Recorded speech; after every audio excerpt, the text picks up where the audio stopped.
Hey, what's up? Zach here, and today I've got the much anticipated all-new Asics Court FF3. We're gonna find out if these are the shoe for you or not. Let's get into them. And a huge thanks to Asics for sending me a pair of these to check out. However, this video is not sponsored by them. They're not seeing before you are. All opinions are still my own. However, if you do want to buy these, I do have a link in the description below. Now, starting off in the uppers, the Court FF3 does look a lot like the Court FF2 did. I will say the urethane is oriented in a way that just does bend a little bit easier. It breaks in a little bit easier than the FF2 does, a little more ergonomic. The tongue is more of like a netting material. It's a little bit more elastic, a little bit thicker actually, but it's vented so well so you really don't kind of feel it bogging your foot down at all. But it's that same really nice hybrid slipper tongue, three-piece tongue that you get with the urethane coming up over the slipper tongue. So the containment on that, even though it is a slipper tongue, is still as good as a traditional three-piece tongue. On the upper durability test, the Dremel 10 seconds highest grit sandpaper, I mean, you can barely tell I even did the test on these. So in terms of either dragging your back foot sliding or sliding off of your front foot, especially because the inside here, medial side of the toe box is even more reinforced with urethane, I mean, these are just a perfect shoe for a really aggressive slider. And for containment on the universal rating system, if these aren't a 5 out of 5, I'm not really sure what is. You get that really intimate, kind of sucked in feeling of the slipper tongue. Then you get that really rugged, enveloping feeling of a three-piece tongue, especially with urethane. Remember, all these shoelace eyelets in here have urethane around them, plus they've got a back eyelet here for a runner's knot to get an even better lockdown on the shoe. Now, getting into the midsole teardown of the FF3, it does have a little gel insert here in the forefoot. However, the more interesting thing is its dual density flight foam here in the rear foot. It's a little bit of a softer flight foam carrier around the heel, and then the bulk of the flight foam here is that more dense flight foam you see in traditional flight foam shoes.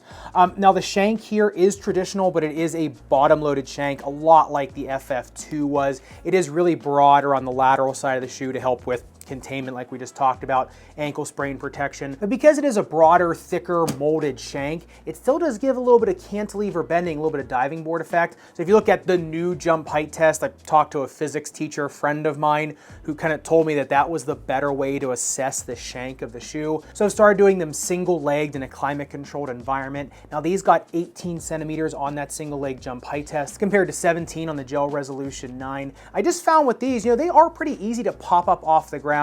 I will say in these, the fit is going to be the really important part of the bounce of these shoes, which we'll get to in the fit section, but these aren't going to bounce the same for every player, put it that way. But speaking of the jump height test, if you look at the bounce height test on these, got 30 centimeters in the rear foot and 31 centimeters in the forefoot, pretty similar to each other. Honestly, I think the rear foot got a little bit less because the ball bounced right where these two foams kind of meet each other. It just may not have gotten the snap that it would have in the forefoot where it's got the gel in there. Even though that gel is small, it does do a little bit in terms of buoyancy and bounce in there. So, not the most elite bouncing shoes out there, but combined with the shank and everything else, very good off the launch. And so for bounce and shock absorption on the universal rating system, I'm going to give them both a 4 out of 5.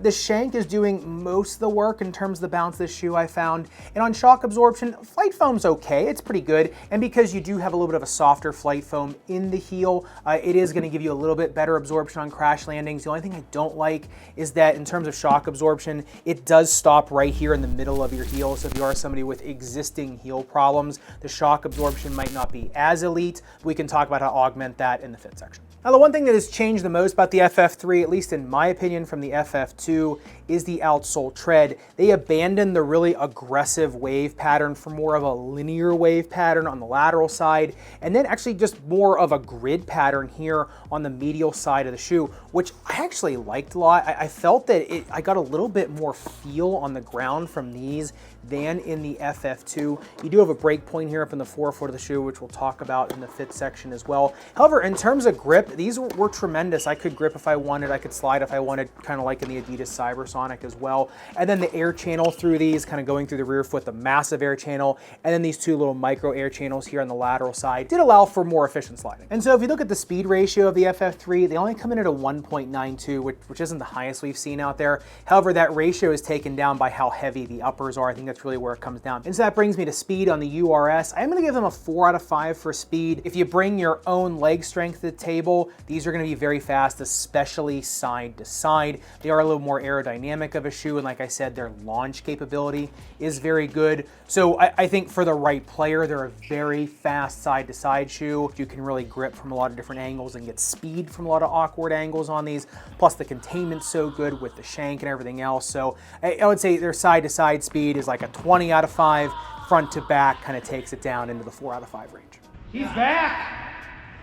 He's limping, but he's back. You know, the Outsole durability test, the Dremel 10 seconds highest grit sandpaper, once again, I basically just cleaned off the dirt off the outsole tread. It really didn't get through anything.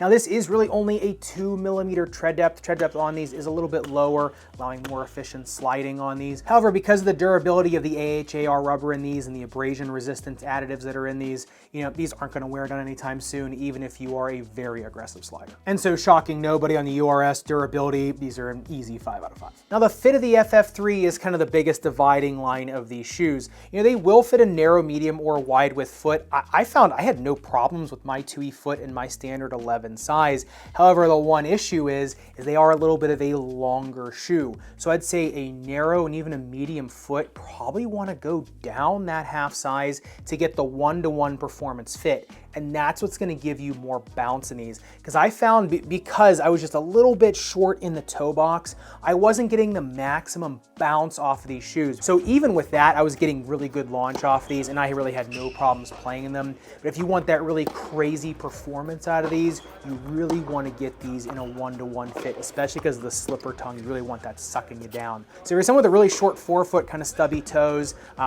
these aren't gonna be great. If you are someone with longer toes, I'd probably say just go true to size across the board. It's just kind of a niche fit with these. You got to kind of find where you stand in terms of length of your foot, length of your forefoot, as well as width. And as I alluded to earlier, in terms of ailments on your foot, tendonitis, arch pain, you know, these are going to be great.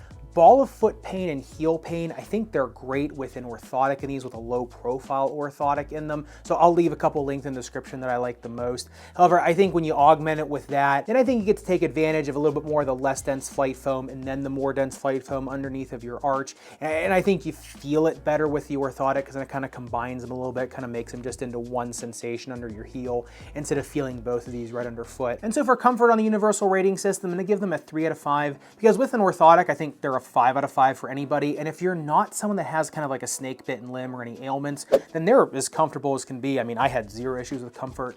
It's just when you get into those issues, you probably want to throw an orthotic in them. And then I think they take it up to a 5 out of 5. For support, I'm going to give them an easy 5 out of 5. Super strong bottom loaded shank. Plus the flight foam is pretty stout underneath your arch. Plus the uppers contain you so well. As long as you get them in the right fit, these are gonna support your foot very well. And in terms of the playability of the FF3, honestly, they're a lot like the FF2. These things are made to go to battle with. If you are someone that spends a lot more time on the sides of the shoe than you do standing upright in them, they're gonna be fantastic. If you need a shoe that's gonna grip really well from the splits or from a sliding position, because they have these really nice razor patterns here on the inside or medial side of the shoe, you get such excellent grip from really compromised positions. I found that the launch going side to side on these is just as good as the launch going front to back. I also noticed that my arches were not getting really tired in these at all. So if you're someone that plays longer matches or just a higher volume of matches than some other people, I'd say these are gonna be really good at protecting the bottom of your foot over the long run, especially if you put an orthotic in these. So I'd say for playability on the URS, easy 5 out of 5 for me. Like I said, as long as you get the fit right with these, they're gonna treat you right in return. But of course, I'd love to know your thoughts on the FF3, especially in comparison to the FF2. Like I said, I found a pretty similar playing type shoe. These might be just a little bit more rugged than the FF2, maybe just a tad heavier in the uppers as well as the FF2. So if you don't mind that, I think these are gonna be a little bit more of an upgrade for you. But for me, the grip on awkward angles was a little bit better on the FF3, but I'd love to hear your opinion too. And if you wanna see the other sibling to the Court FF3, the Asics Gel Resolution 9 going to the knife, make sure you click into this video up above and subscribe down below. Respect your rubber and foam. I'll see you in the next one.